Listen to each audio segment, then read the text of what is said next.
नहमदुहु व नुसल्ली अला रसूलिहिल करीम अम्मा बाद फ़अऊज़ु बिल्लाहि मिनश शैतानिर रजीम बिस्मिल्लाहिर रहमानिर रहीम वलकुम फ़िल क़िसासि हयातुन या उलिल अलबाब। मेरे अज़ीज़ दोस्तों, आज मैं आप हज़रात के सामने बहुत ही एक नाज़ुक वाक़या जो हमारे मुल्क का एक सूबा है पंजाब फिर पाकिस्तान के दारुल खिलाफ़ा इस्लामाबाद में वाक़या आया है। वो वाक़या ये है कि बैंक के एक ख़ास आदमी ने वहाँ पर एक लड़की को छेड़ा जो वहाँ पर मुलाज़मत कर रही थी किसी मजबूरी की वजह से, और फिर वो वीडियो वायरल हो गई है और उस बैंक के जो नौकर है उसको बैंक से फ़ारिग किया गया और किसी बैंक में वो अब मजदूरी नहीं कर सकता, नहीं लग सकता। अब इस वाक़े को सोशल मीडिया का ज़ीनत बनाया गया कि इस तरह जो लोग होते हैं बैंकों में, दूसरे इदारों में, कि जो ख़वातीन को छेड़ते हैं और उन्हें इसी तरह काम पर मजबूर करते हैं, तो उन्हें गिरफ़्तार करना चाहिए और उनके ख़िलाफ़ कार्रवाई करनी चाहिए। और उसके ख़िलाफ़ कार्रवाई भी हो गई है और उसको नौकरी से मुअत्तल किया गया, फ़ारिग किया गया। अब देखिए, ये जो जराइम होते हैं उसका रोकथाम शरीयत ने बताया है कि अगर कोई ज़िना करे, कोई लोगों को डराए, कोई इस तरह उमूर के इर्तिकाब करे तो तुम उनसे बदला लो। वलकुम फ़िल क़िसासि हयातुन, अल्लाह रुज़्ज़त इरशाद फरमाते हैं कि तुम्हारे लिए बदला लेने में हयातुन ज़िंदगी है। ज़िंदगी का मतलब ये है कि चैन और सुकून का ज़िंदगी है। अगर तुम एक कातिल को गिरफ़्तार करोगे, उन्हें सज़ा दोगे, तो फिर कोई उस जुर्म का इर्तिकाब नहीं करेगा। इसी तरह जितने भी सरकारी इदारे हैं, अगर वहाँ पर हर एक की देखभाल की जाए और वहाँ जो ख़वातीन जॉब वग़ैरह करती है अपनी मजबूरी की वजह से, कोई औरत जो है उसकी फ़ितरत में, नेचर में ये बात नहीं है कि वो किसी जगह नौकरी करे, उसका नेचर और फ़ितरत ये कि वो घर में रहे।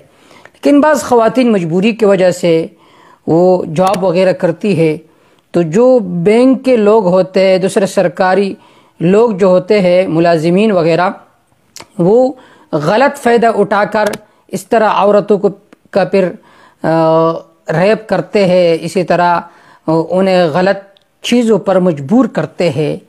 तो खुदारा मुस्लिम माशरा में इस तरह चीज़ों का ज़ुहूर, इसी तरह केसेस का आना, ये बहुत ही काबिल मज़म्मत है। तो इल्तिमास ये है कि जितने भी इदारे हैं, चाहे वो सरकारी हो चाहे वो प्राइवेट हो, पहली बात तो ये है कि ख़वातीन वहाँ पर न जाए। अगर मजबूरन चली भी गई तो फिर उनकी इज़्ज़त का ख्याल करना चाहिए। इसी तरह उन्हें निशाना बनाना ये अखलाक़न दुरुस्त नहीं है। शरअन तो नहीं है दुरुस्त, लेकिन अखलाक़न भी, उर्फ़न भी इसी तरह उनको गलत कामों पर मजबूर करना, इसी तरह चीज़ों का निशाना बनाना दुरुस्त नहीं है।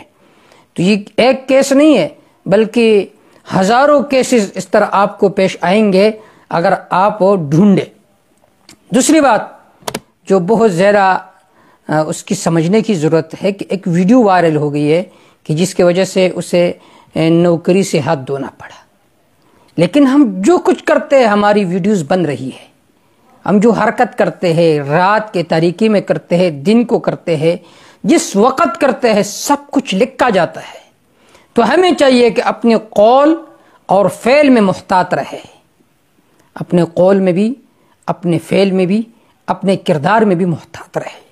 ऐसा ना हो कि कल जब हम अल्लाह के सामने जाए तो हम मलामत होकर जाए। ऐसा ना हो, ऐसा ना हो कि हम अल्लाह के सामने ज़लील होकर खड़े हो।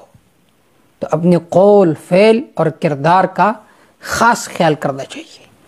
और तीसरी बात जो बहुत ज़्यादा अहम है वो ये है कि अल्लाह रब्ज़त की सिफ़त है सत्तार। सत्तार का माना है पर्दापोशी करने वाला। तो एक मरतबा अगर कोई गलत काम करे तो अल्लाह उस पर पर्दा डालते हैं, लेकिन जब वो आदी मुजरिम बन जाता है तो फिर लोगों के सामने अल्लाह उसको ज़ाहिर करता है। तो इस आदमी को जो पकड़ा गया, उसकी वीडियो जो वायरल हो गई है, मुमकिन है कि वो आदी मुजरिम हो तो अल्लाह ने आखिर में उसे पकड़ लिया تو یہ سوچنا چاہیے کہ ہم جو گناہ کرتے ہیں ایسا نہ ہو کہ ہماری عادت پڑ جائے اور پھر اللہ تعالیٰ دنیا میں ہمارا مواخذہ کرے، تو اس وجہ سے ہم دنیا میں بھی ذلیل ہو جائیں گے اور آخرت میں بھی ذلیل ہو جائیں گے۔ تو اللہ تعالیٰ سے دعا ہے کہ ہمارے معاشرے کو، پھر خصوصاً ملک پاکستان کو اللہ اس طرح چیزوں سے محفوظ رکھے، ہماری عورتوں کی، ہماری بیٹیوں کی، ہمارے نوجوانوں کی اللہ تعالیٰ حفاظت فرمائے، ان کی عزت کی حفاظت فرمائے، اور اللہ تعالیٰ ہمیں قرآن و سنت پر عمل کرنے والا بنا دے۔ وما توفیق الا باللہ علیہ توکلت و الیہ انیب۔